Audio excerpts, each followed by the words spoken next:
Assalamualaikum warahmatullahi wabarakatuh. Perkenalkan, nama saya Mutmainnah Asti, NIM 1925 15 20 15, Prodi D4 Teknik Elektronika. Pada video kali ini, saya akan menjelaskan tentang sistem kontrol pada kendaraan mobil.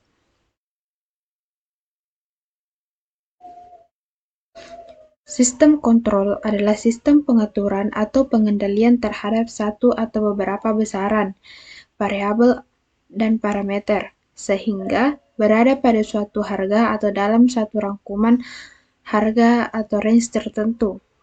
Dalam istilah lain, disebut juga teknik pengaturan, sistem pengendalian, atau sistem pengontrolan.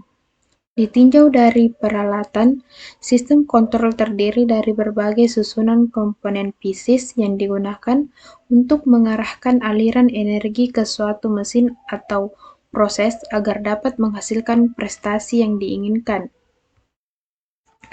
Tujuan sistem kontrol. Tujuan utama dari suatu sistem kontrol adalah untuk mendapatkan optimasi, di mana hal ini dapat diperoleh berdasarkan fungsi daripada sistem kontrol itu sendiri, yaitu 1. Pengukuran atau measurement, 2. Perbandingan atau comparison, 3. Pencatatan dan perhitungan, dan 4. Perbaikan atau correction. Klasifikasi sistem kontrol. Secara umum, sistem kontrol dapat diklasifikasikan sebagai berikut, yaitu 1. Dengan operator manual dan otomatis, 2. Jaringan tertutup atau closed loop dan jaringan terbuka atau open loop, ketiga, kontinu analog dan diskontinu atau digital discrete, keempat, yaitu servo dan regulator, 5. Sumber penggerak, elektrik, pneumatik, hidrolik, dan mekanik. Elemen sistem kontrol. Dalam setiap kontrol otomatis, terdapat beberapa elemen, yaitu pertama, sensor dan transducer.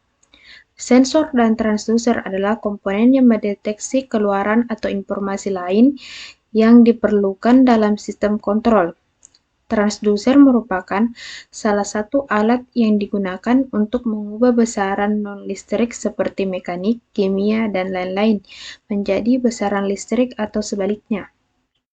Kedua yaitu aktuator.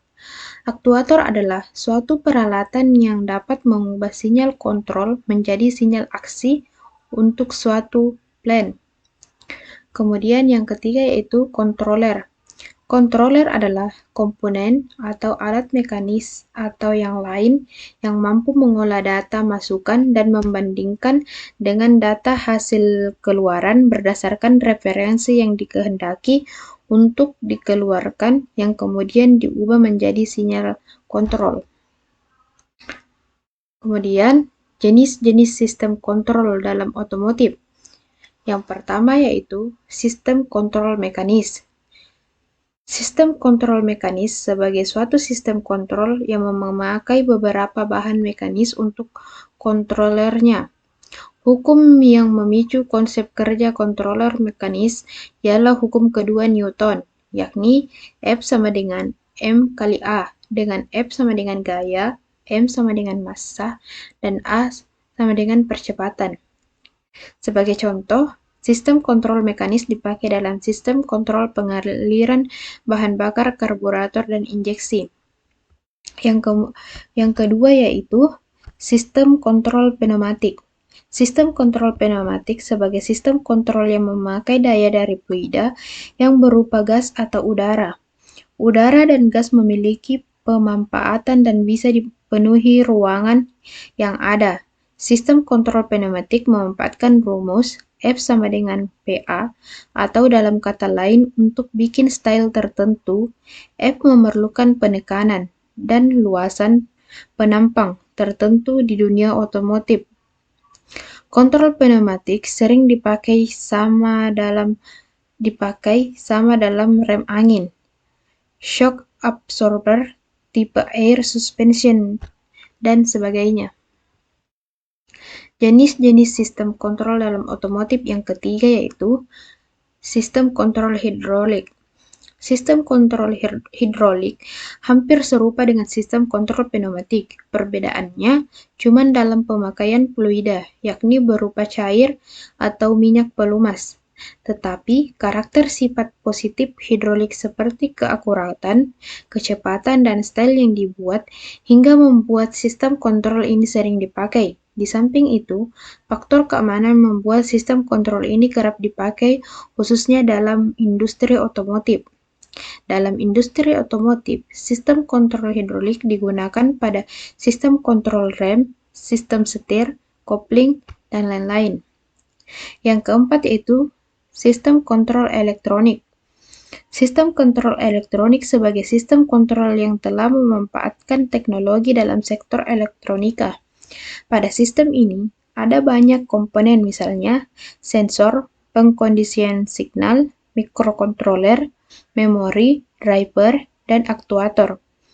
Sensor dalam sistem kontrol elektronik berperan sebagai Ju atau inputan, yakni mengganti besaran non-listrik jadi listrik. Pengkondisian signal sebagai satu operasi elektronik untuk mengkonversi signal inputan supaya sesuai dengan yang dibutuhkan sistem kontrol. Sebagai contoh, yaitu inputan sensor dibikin dari sensor analog jadi digital atau kebalikannya.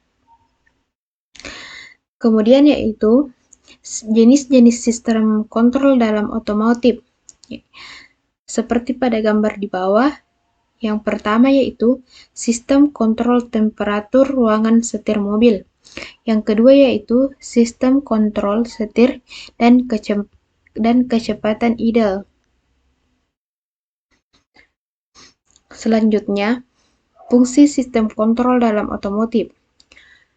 Kontrol otomatis sudah memiliki peran penting di dunia teknologi. Kontrol otomatis perlu sekali di dunia industri. Untuk kontrol numerik, alat tolong industri seperti pengaturan penekanan, temperatur, kelembapan, viskositas, dan arus pada proses industri. Praktek kontrol otomatis memberikan keringanan dalam meninggikan kualitas, turunkan ongkos produksi, dan meningkatkan pergerakan produksi industri, khususnya dalam sektor otomotif. Dalam beberapa dasar sistem kontrol, ada sistem kontrol otomatis, yakni sistem kontrol operan balik dengan referensi, saran, atau keluaran, bisa stabil atau beralih-alih sesuai yang diinginkan. Penggunaan sistem kontrol otomatis di dunia teknik makin sering dipakai. Ini muncul karena sistem kontrol otomatis memiliki banyak keunggulan pada sistem kontrol konservatif, yakni dari sisi kecepatan, keakuratan, dan penggunaan manusia yang relatif sedikit. Selanjutnya yaitu sistem monitoring dan kontrol mobil listrik. Kendaraan berbahan bakar minyak seperti mobil pada masa sekarang seakan sudah menjadi kebutuhan pokok bagi masyarakat luas. Peranan mobil sendiri sangat signifikan untuk semua kalangan, dari dipakai untuk mata pencaharian hingga hanya untuk materi kekayaan. Tetapi, tanpa disadari, semakin banyaknya permintaan produksi mobil justru semakin membahayakan kelangsungan hidup manusia. Poin pokok dari ancaman tersebut adalah semakin tercemarnya polusi udara di planet bumi ini. Oleh sebab itu, banyak dilakukan riset tentang mobil listrik untuk pengembangan modern di negara-negara maju. Dalam upaya pengembangannya, tim mobil listrik yang masih memiliki masalah pada proses pengendalian dan pengukuran arus maupun tegangan yang dikonsumsi oleh mobil listrik. Pada sistem pengendalian dan pengukuran arus maupun tegangan, biasanya pengendalian dan pengukuran arus maupun tegangan ini masih dilakukan secara manual dan harus berhubungan langsung dengan objek. Hal ini mengakibatkan proses pengendalian mobil listrik menjadi lebih lama dan dianggap kurang efisien, sehingga diperlukan adanya sebuah sistem yang dibuat untuk dapat mengendalikan.